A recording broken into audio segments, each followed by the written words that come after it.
Gente querida, sejam todos muito bem-vindos. O pastor Iago Martins, o lacrador, tentou aparecer, tentou crescer para cima de alguns nomes aqui da plataforma YouTube. Acadêmicos que desenvolvem diferentes atividades em vários campos do saber, que de alguma forma estão incomodando a apologética. Primeiro, a gente precisa entender que o pastor e teólogo, Iago Martins, não precisa de engajamento. Ele, na verdade, já está passando quase de 1 milhão, se não me falha a memória, de seguidores. Portanto, dizer que ele tenha reagido e criticado alguns acadêmicos aqui no YouTube seja um mero oportunismo para poder ganhar audiência, ter engajamento e monetização. Bem, primeiro que nós temos que reconhecer que o teólogo Iago Martins, tanto quanto alguns, é um pioneiro aqui no YouTube e já praticamente vive integralmente desta atividade. Portanto, é muito evidente que ele também tem uma certa projeção até maior do que alguns acadêmicos aqui do YouTube, mesmo atuando há mais tempo do que ele, porque o Iago Martins, ele não é só teólogo, ele é pastor e também tem se inserido no debate público sobre os mais variados assuntos e polêmicas, como, por exemplo, a questão política, direita, esquerda, bolsonarismo, lulismo, e as questões relacionadas também ao MBL.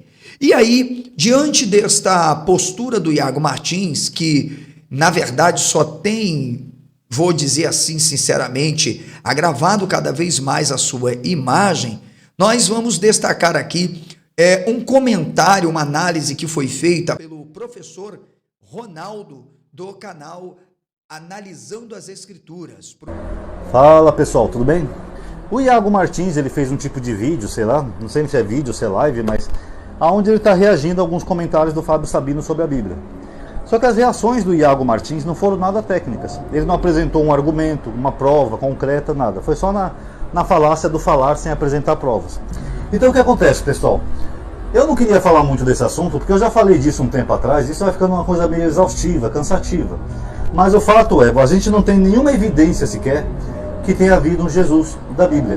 Como vocês podem ver, o próprio professor Ronaldo, que é pioneiro aqui no YouTube, é pesquisador independente, na verdade, talvez ele também não seja considerado acadêmico aqui no YouTube, porque aqui no YouTube existem papagaios de piratas e fanfarrões que acham que, na verdade, porque alguém não esteja inserido no âmbito da pesquisa universitária, da atividade, vamos chamar mais estrito senso, não seja acadêmico, ou seja, só vale aquilo que estiver supostamente entre os pares.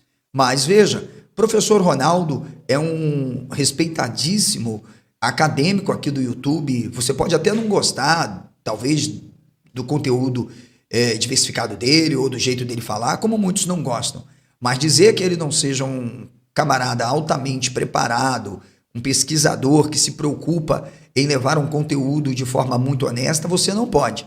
Então veja que o próprio professor Ronaldo reconhece que não há evidência alguma, não é verdade? Alguns, na busca pelo espaço e o status quo dentro da academia, acabam se inclinando a uma tautologia, a uma papagaiada de querer dizer fulano disse, Beltrano disse, ciclano disse, fulano disse, fulano disse, Beltrano disse, Beltrano disse, fulano disse. Ou seja, são aquelas pessoas que se baseiam em discurso de autoridade, sobretudo de terceiro, que não produziram absolutamente nada, mas precisam atacar quem, na verdade, se posiciona na contramão daquilo que, no âmbito do debate, já está configurado, que é mais do que uma pseudagem. Não tem nenhuma evidência. Não tem nenhuma evidência. O Iago falou que tem várias evidências de primeira, aí ele se atrapalhou com a palavra. Eu não sei se ele quis dizer de primeira pessoa ou de primeira na ordem cronológica. O que ele quis dizer, o professor Ronaldo, foi a aula que eu dei para ele de quase 2 horas, Ele não sabe nem o que são fontes primárias, fontes secundárias, é incapaz de conseguir definir objetivamente quais são as fontes hoje, vamos dizer, defendidas pela academia como supostamente fontes que se debruçam a uma análise do suposto Jesus histórico. Lembrando que Jesus histórico não está na Bíblia, né? Eles dizem que ele está por trás dos evangelhos, um homem que na verdade não fez nem parte absolutamente de qualquer textualidade. Ele foi um cara camponês, mequetrefe, que nasceu nos cafundós da Galileia, que não foi Deus, não ressuscitou dos mortos, que não andou sobre águas, não fez milagres. Só existe nos miolos destas pessoas que criticam inclusive a teoria flaviana. Que viram Jesus, mas o fato é que não tem. Tem não. Tem alguma evidência? Iago Martins está virando chacota, gente. Chacota. Quando criaram aquela quadrilha, né, defensora do Jesus histórico na UFRJ, liderada pelo camarada aí que vocês sabem quem, em 2015 eu publiquei o meu livro mostrando que Jesus histórico, e até hoje eu tenho falado, eu tenho sido uma das vozes mais incansáveis aqui do YouTube, justamente, entre outras, ao afirmar que Jesus histórico é uma ideologia marxista. Não tem um cara aí, um que tem menos cabelo do que eu não quero dizer o nome dele não, tá, gente? onde a galera que critica a teoria flaviana se baseia e fica, ciência, é meu professor de ciência, é o meu professor de ciência. Quem defende Jesus histórico e critica teoria flaviana precisa procurar um manicômio. Então o cara vai dizer que tem uns aí que estão enrustidos. Eu não posso dar nome, não, isso dá processo. Tem uns aí que fingem não defender o Jesus histórico e passam 24 horas atacando a teoria flaviana. Como é que é essa história aí do Iago Martins? Conta pra galera aí, conta. Não tem. Nem os autores do Novo Testamento viram Jesus, porque eles não escrevem em primeira pessoa. Você não tem, por exemplo, o Evangelho falando assim, estava eu andando quando Jesus veio e disse-me, vem e me segue. Você não tem. Os erros cronológicos e históricos do Novo Testamento também mostram que os autores não estavam ali presentes. Eita! Puta que pariu! Iago Martins! Que é isso, meu irmão? Essa aí doeu, hein? E até eu senti. Será que vão lá atacar o professor Ronaldo também, gente? O que você acha? Tem até acadêmicos que acreditam na existência de Jesus, que reconhecem que os evangelhos não são biografias, não são histórias e não são memórias. O problema é que eles querem que seja alguma coisa, né? Eles disserem que foram os judeus, vão ter problema. Porque dizerem que os judeus criaram um evangelho pró-romano é foda. Porque tem uma historipastora aí, que é uma teóloga com carteirinha de historiadora, que ela mesma e os seus amigos dizem que os evangelhos são pró-romanos. Os evangelhos são pró-romanos, mas não são uma produção de Roma. Eu não aguento. É por isso, gente, que eu me divirto quando eu vejo essas pessoas querendo dar carteirada. O Alessandro é o inimigo número 1 do Jesus histórico no Brasil. O carequinha lá, eu também sou carequinha, mas eu ainda tenho uns fiapinhos de cabelo aqui, não é verdade? Sabe? Fica apavorado quando vê o Alessandro falando. Por quê? Porque só resta o ad hominem. Só resta o discurso de autoridade. Para quem?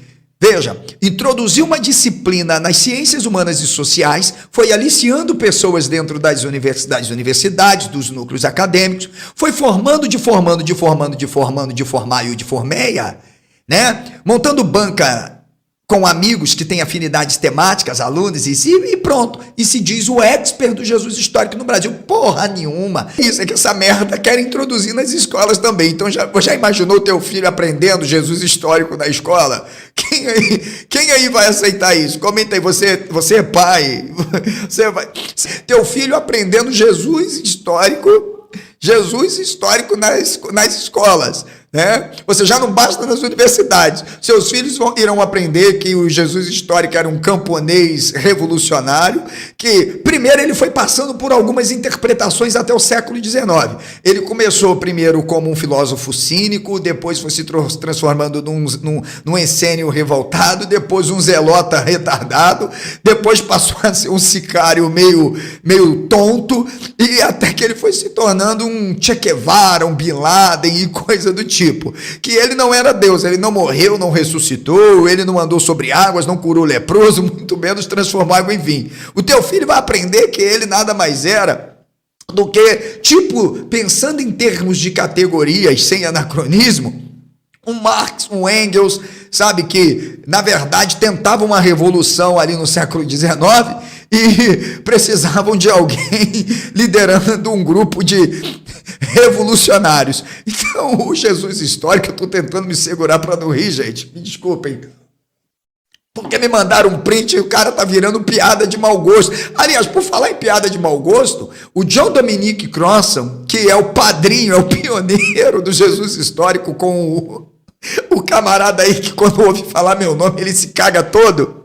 Então, o John Dominic Crossan, ele fala no livro dele, aliás, em todos os livros, mas um em especial, Jesus Histórico, ele vai falar que a pesquisa do Jesus histórico estava virando uma piada de mau gosto. Só que quando ele instaurou o Jesus Seminar, ele transformou num stand-up comedy, porque ele dizia que ia recuperar as logias de Jesus a partir de dedução. Duni, duni, te, salame, mingue, o sorvete colorê, com um monte de bolinhas coloridas ali para classificar o que Jesus pudesse ter dito nos evangelhos. Sabe qual foi o primeiro problema dessa gente? É que os textos que chegaram até nós, o próprio Herman, que defende Jesus histórico, escreveu um livro antes de escrever Jesus existiu ou não, como Jesus se tornou Deus. O próprio Herman escreve um livro chamado O que Jesus disse ou não disse. E depois o Jesus Seminar vai tentar dizer o que Jesus disse no final. Em Marcos só tem um dito de Jesus, em São Tomé 3 e no resto pode jogar fora. Ou seja, uma piada de mau gosto. Mas, professor, quem trouxe essa merda pro Brasil? Foi o Crossan. Professor, e quem é o pai dessa bosta no Brasil? É um cara aí chamado Chevitarese. Sabe o que foi? Sabe o que foi mais barato para mim? Foi ver o Daniel Gontijo querendo criticar o Iago Martins. O Daniel Gontijo é o cara que ele me odeia, ele não aguenta. É o cara que fica levantando o Bart Ehrman nas lives. O Herman disse, ao consenso da academia, os acadêmicos dizem, e o pior é quando essa galera usa ateus como Felipe Pondé, entre outros, para dizer assim, não, mas tem até ateus que dizem que Jesus existiu, eles dizerem uma coisa, porra, provarem outra. O Pondé não tem nada publicado sobre Jesus histórico, o Karnal só repete o que ouve. Essa galera tem autoridade para falar que Jesus existiu? A opinião tem fundamento? Então, cara, é um problema muito sério. E o professor Ronaldo, ele acaba de descrever um dos poucos detalhes. Conta pra mim, conta. Senão eles não iam errar em coisa óbvia. É o mesmo que eu estou escrevendo aqui no Brasil e falar assim: aí meu amigo me chamou pra gente ir no show de tango, porque nós brasileiros gostamos do tango. O tango é típico da nossa terra. Não faz sentido, pessoal. O tango é da Argentina, nossos irmãos. Aqui o Brasil é a terra do samba. Então esses tipos de erros, sabe, que tem milhares no Novo Testamento, mostra que os autores não tinham conhecimento. Típico assim, corta pra mim. Ó, os evangelhos, eles são pró-romanos. O Lucas é um escritor pró-romano. O Marcos ajeita um texto escatológico de um escatologismo catastrófico pró-romano. O Mateus tenta mais ou menos não ser pró-romano.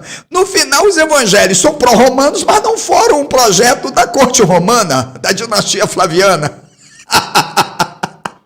Corta pra mim. Os judeus, as comunidades, interpretaram Jesus, ou seja, apareceu um cara nos cafundós da Galileia, que revoltado com a dominação do Império Romano, esse cara falou assim, ó, é o seguinte, galera, pega aí em espada, pega em lança, e eu vou criar aqui um encerro. Ah, lembrando que para o tal do Chevitarese, ele é analfabeto.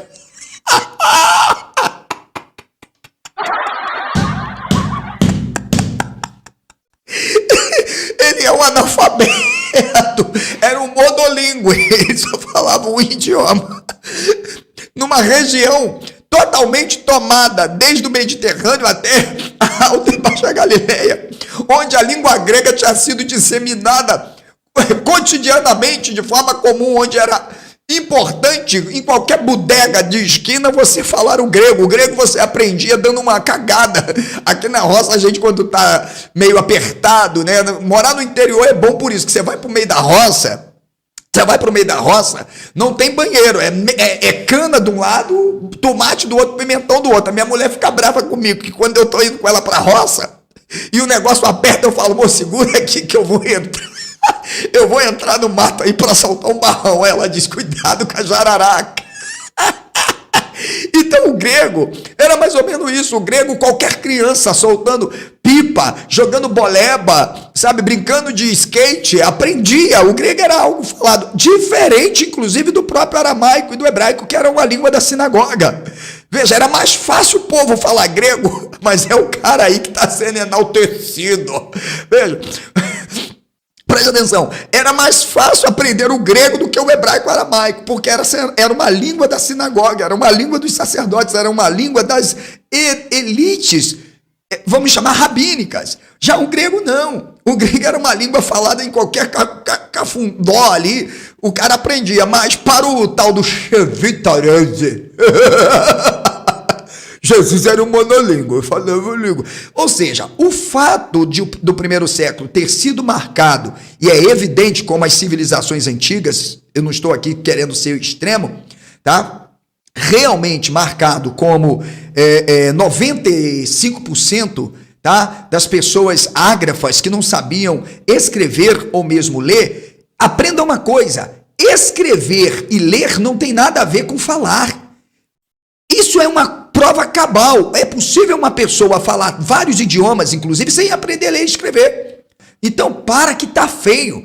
Então, para que tá feio. Então, para que tá feio.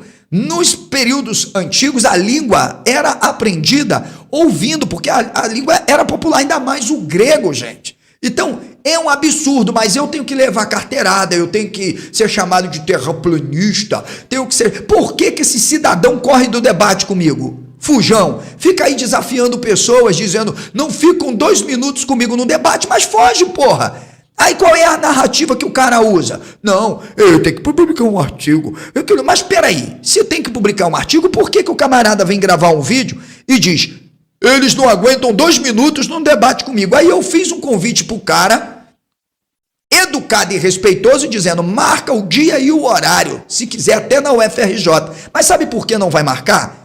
Porque o povo brasileiro, principalmente acadêmico, vai saber que essa porra é uma pseudagem, é uma ideologia, que essas pessoas não têm compromisso com ciência, porque Jesus histórico não é uma pesquisa científica, muito menos histórica. Porque Jesus histórico não é uma pesquisa científica, muito menos histórica. Isso já está provado. Então o que resta? É os camaradas usarem o ad hominem, o discurso de autoridade. Não, porque é o consenso. Não, porque é o consenso. Porque a maioria... E aí... A falácia, qual é a falácia, professor? A falácia é a seguinte, 90 e poucos por cento diz, opa, para, eu digo que 1% da academia defende essa merda chamada Jesus histórico. Eu digo que 1% da academia defende essa merda chamada Jesus histórico.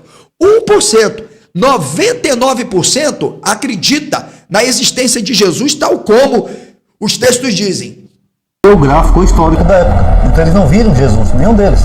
O Sabino falou que Paulo não viu Jesus, o Iago só faltou ter um ataque cardíaco. Iago, Paulo nunca viu Jesus. E outra, Paulo nunca viu Jesus e tem mais. O senhor chamado André Chevitarese, por que eu estou citando? Porque ele tem trabalho publicado. Ele consegue se autorrefutar. O camarada diz que Judas é uma ficção literária. Corta pra mim.